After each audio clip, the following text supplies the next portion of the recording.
What a night. What a night. What a night. Um, the Philadelphia Eagles break their 3-game losing streak. And, the most positive thing I could say right now is that, the Eagles got to win. The Eagles are in control of their own destiny. Um, but you know how I am. I'm going to be realistic about things, and this doesn't mean that everything's fixed with this offense, with this defensive scheme. There's a lot of good things to take out of this game, and there's a lot of bad things to be taken out of this game. And I'm just going to talk about those situations, you know. But the Eagles still prideful in what they do, and they fail at it pretty bad. Because I've seen enough horror movies to know any weirdo wearing a mask is never friendly.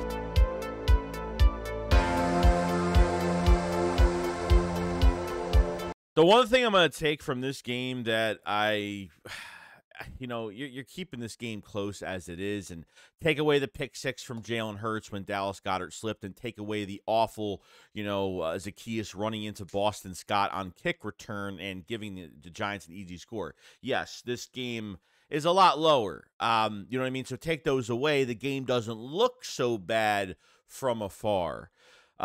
First two drives I thought were pretty good. I thought they kept everything pretty balanced, and then kind of just, then I figured the Eagles kind of went back to their old ways on the slow read options from Jalen Hurts. I felt like when they were aggressive in the beginning of the game, they were aggressive. They were like, nope, we're just going to give DeAndre Swift the ball, like quick handoffs. Like, I loved it. I love doing, seeing that from this team, and passing the ball. A.J. Brown, Devontae Smith getting involved. Devontae Smith hit 1,000 yards, by the way, 2 1,000-yard receivers again for the second straight year. And it's just amazing to see when things are just, going through your run game and your run game and your run game. It's just fantastic. And then once they hit then by the third series, they just looked like they went back to their old ways. They went a little pass happy. They tried some different things. And there's a couple things I really did like too. Like, I liked how they were just trying to distribute the ball as much as possible. They tried to target Julio Jones. They had Britton Covey on a screen. They tried actually using some different players, which was pretty good. Distribute the ball a little bit more, get your tight ends involved, whatever the case may be with that. But I think the Eagles went back to their old ways of just being pass happy. And Jalen Hurts, the more he has the balls in his hands, it's not working out. He is a nightmare waiting to happen. This is a regressed year. It's not a great year from Jalen Hurts. This doesn't mean that this is what I think he's going to be for the rest of his career. This is just a crappy year for him. But the coaching staff is just not. You have to give Jalen Hurts a run game. And when it happens, no mistakes are going to happen. Nothing is going to go wrong if you have a sustained run game. And I feel like the Eagles just failed at that at times. Really, when DeAndre Swift, when they were running even the one where he was down in the red zone on one knee and went from the right side, got a handoff to the right side and went to the left side and still scored and was still down in the backfield. I thought that was awesome. But DeAndre Swift had 15 yards on 5 carries. 5 carries for DeAndre Swift. They still do the same shit with Kenneth Gainwell, using him so much more. They used him so much more at times in the passing game, in motion, and they do so much more with Kenneth Gainwell. I don't get. This has got to be a Howie Roseman thing. Like, they want to keep just running with him. I don't get it. Is it because that Gainwell's here for another year after this year? Like, what is it? What's the case with you overusing Gainwell so much? And Gainwell didn't really have a bad game. But when you're running East and West, DeAndre Swift is the best at that. What you have in DeAndre Swift. You know what you have. DeAndre Swift right now, he's 12 yards away from 1,000 yards. 5th in touchdowns, top 10 in carries. if they ran the crap out of him this year for a lot of these games that he barely had any snaps in, I mean, DeAndre Swift would be at least top 2 right now. I think he'd be top 2 in rushing this year. I'm not even kidding. This is the 5th best running back in the league right now, and what it should be top 3, top 2. And they don't use him enough. 15 yards in the first half. And then what, had over 61 yards, whatever the case was. I mean, just crazy, dude. And once Swift starts getting into it, 24 years old we're talking here. Like, it just amazes me. 24 years old. Swift proved to the league, proved to the Lions, proved to the league that he still had it. And us Eagle fans, at least for me, I know that DeAndre Swift still had it. I can get why you don't play him a lot. But now it's become a pattern where they're taking less value in Swift over Kenneth Gainwell. And Kenneth Gainwell had some good receiving first downs. He had a couple good runs. Like, that's not taking anything from Gainwell, but on important drives where you're in red zone, they take Swift out, they put Gainwell in on certain drives. It just annoys the shit out of me. Like, I still don't get this with this running back core. Rashad Penny's still inactive. It's the same shit. But DeAndre Swift, I swear to God, man, this guy needs to. You're not going to find a better running back in free agency, or you're trying to keep DeAndre Swift in the building next year. I don't care what anybody says. But the Eagles were like, holy shit, man. They start running with him. The juice is flowing, and you just get that excitement, that energy boost with this offense, and things just happen. Even the last series, the Eagles are going downfield. Like, you passed 3 times for a first down, and then you ran with Swift of 3 times. I mean, you did really well. And even if they tackle you for a 2-3 yard loss, who gives a shit? Keep running the football. I thought this was the one game where they had a chance to put them away, and I felt like they still kind of failed at it because they still gave the Giants like a minute and a half with 2 quarterbacks playing in Tommy DeVito and Tyrod Taylor. I felt like they still had a chance to put that defense away, to put that team away, and unfortunately they couldn't do that. But, defense had to rise up to the occasion at the end of the game with Keely Ringo, who didn't allow, Keely Ringo didn't even allow, a completed pass towards his side. We gave a big 70-yard touchdown to Darius Slayton. Reed Blankenship in coverage. Why is he jogging? Why is he slowing down? I mean, Reed's coverage is horrible. That was just an easy touchdown. And the only difference I see from Sean Desai and Matt Patricia so far is we're starting to give up a little bit more of the big plays. And I mean, kind of sucks, but I'd rather these guys play a little bit more aggressive. But did this defense run stunts? No, barely that. Did they blitz? No, barely that either.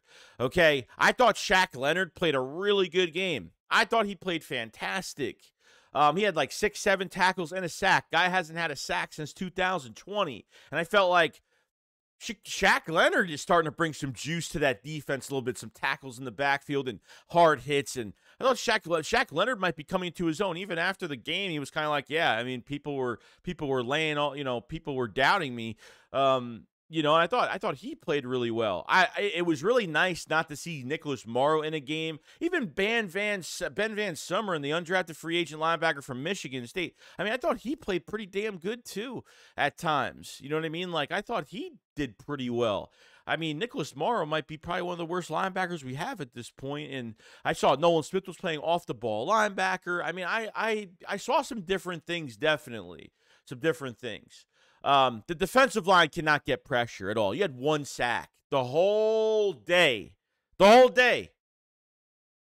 I don't get this shit. I don't get how, you can't get creative plays to get pressure on quarterbacks. 1 sack against Tommy DeVito. I mean, come on now. This is getting ridiculous now.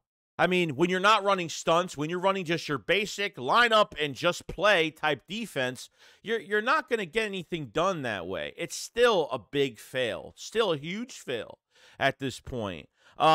James Bradbury needs to be benched like there's no tomorrow. Keely Ringo didn't give up any passes. I swear to God, like Bradbury was chasing. Darren Waller was kicking his ass all night, all day. And Bradbury, 12, 13 million a year. Come on now, dude. Like, this guy is just struggling at this point. And you know what? They got to figure this out. Keeler Ringo is starting to look like the number 2 guy. And once Slay comes back, Bradbury's got to get benched. It's just not good enough at all. It's not good enough. Besides all of the sideline bullshit going around, Jalen Hurts needs a sustained run game, like every quarterback does. Okay, like every quarterback needs a sustained run game, and I feel like there's way too many times where Hurts gets pressured. I swear to God, like I felt like some of the route combinations were still bad. Like I feel like Hurts senses pressure for 2 seconds, rolls out. Teams are starting to see that rush one side, make Jalen Hurts roll to his right, roll to whatever the case may be. Make him roll to his right and make him throw the football, and it's going nowhere because guys are going 20 to 25 yards downfield. Every time Jalen Hurts rolls to his right, it's incomplete or he throws it out of bounds. 9 out of 10 times, that's what happens, and it's the most annoying thing. And, Hurts almost threw a couple picks today. I know the slip was just a slip, so I get it, but he makes some bad decisions with the football, and it's still happening. And I think it's because you don't have a run game and you're forcing this thing with him. And it's not great. It's not great. I mean, Jalen Hurts threw 38 times, completed 24 passes, which, still is, it's all right. But some of the decision-making from him on some of his throws, I mean, some of them like getting A.J. Brown killed at this point, where, Devontae Smith is open in the end zone, and you throw to A.J. Brown. It's a suicide shot to your wide receiver. Then A.J. Brown, and much respect to A.J. Brown, he was definitely playing hurt the rest of the game. That 3rd and 20 from Jalen Hurts was crazy. They passed 3 times in the 4th quarter on that drive on that 3rd and 20. Got the 3rd and 20, and then they started to run with DeAndre Swift again. I said to myself, this is how the Eagles should look offensively. The identity of this offense is not the same than last year, okay? You cannot – it doesn't go through the passing game. You have to run the football to get the pass open. That should be the identity to this football team. It should be, okay? Jalen Hurts, most rushing touchdowns from a quarterback in NFL history with 15, which was a big thing for Jalen Hurts. Like I said, Devontae Smith with 1,000 yards. DeAndre Swift is 12 yards away from 1,000. I mean, you're going to have another year with 2 1,000-yard running backs, 2 1,000-yard receivers, and 1,000-yard running back. And the offensive line was very physical. I thought the offensive line was physical all game, especially in that first couple series too. I liked how they didn't incorporate Jalen Hurts into the game plan in the first 2 series. They just like, you know what? We're going to set up. We're going to fucking run it down your throat. That's what I want from this team. And when the offense goes through DeAndre Swift, they're fucking unstoppable. They're unstoppable. And yet they still go back to their old fucking ways. I can't stand the read option because Hurts takes way too long. I still think they need to incorporate, quick passes. It's just the bubble screen has got to go. It's got to go. The shit has got to stop. It's a bubble screen to, Dallas Goedert. What is Dallas Goedert going to do? The pass is too fucking high. Jalen Hurts hikes the ball. 2 seconds later, he turns. 2 seconds later, he throws it. It's just taking too fucking long to get this shit right. It makes no sense to me. And that's an overused play that just needs to be taken out. But once you get the run game going, then you could do some play action, and you can open up the passing game so much more. The scheme, the identity has to be through the run. It's not going to be through the pass. And then they did get pass happy in this game at times. And then when they finally woke up certain drives, DeAndre Swift, look what he can do. The guy can run to the right side of the field, turn around on a cut of a dime, and go to the left side and still score a touchdown or still get a first down or still get over 5 yards. It's fucking insane, dude. It's insane. DeAndre Swift, dude. Okay? DeAndre Swift, 4.6 yards a carry this game. 4.6. I mean, you gave the ball to him. 20 carries. This guy can handle 18 to 25 carries a game. And now you should do it. Why are you waiting? Why is Kenneth Gainwell getting more opportunity? And Gainwell had Kenneth Gainwell had a good game. I'm not taking anything away from Gainwell, but when it comes to like certain situational football moments where you need him in red zone and they take him out, and sometimes they take him out in red zone, they put Gainwell in, they know it's a pass, and then they rush the fuck out of Hurts. Because really, the blueprint on Jalen Hurts is rush him on his left side. Yeah, rush him on his left side, make him move out of the pocket to his right side and bail out, and the ball will go nowhere. Now, that ball that went to Calcaterra, which was his first catch, that first catch by Calcaterra was so friggin' awesome, man. And I don't know how Jalen Hurts did it, but, like, there's some things from Jalen Hurts that really just wows me to death. And then there's things where I'm just like, damn, dude, like, why? Like, you keep throwing the football, you're going to make mistakes. The longer Hurts throws the football, the mistakes are coming. The reads are missed. It's going to happen. Where it was a bad snap by Kelsey, it bounces a couple times, he picks up the ball, sets his feet, as he's running, and, throws the ball to Calcaterra and gets behind 2 defenders.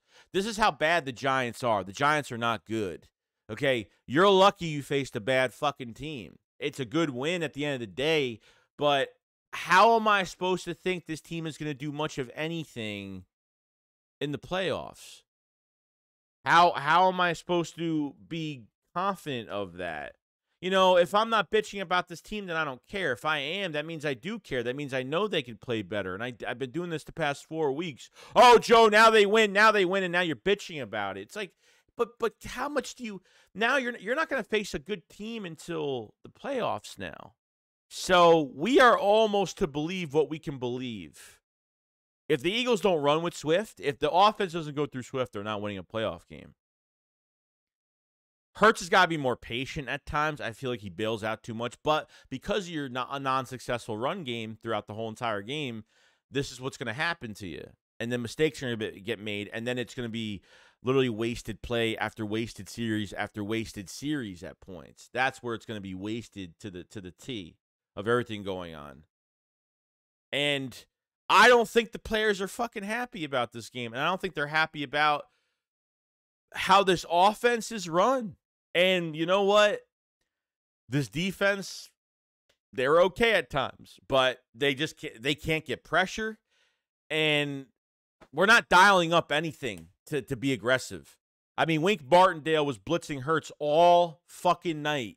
And the Eagles don't answer back with anything. They're playing pity-patty bullshit on defense. You know what I mean?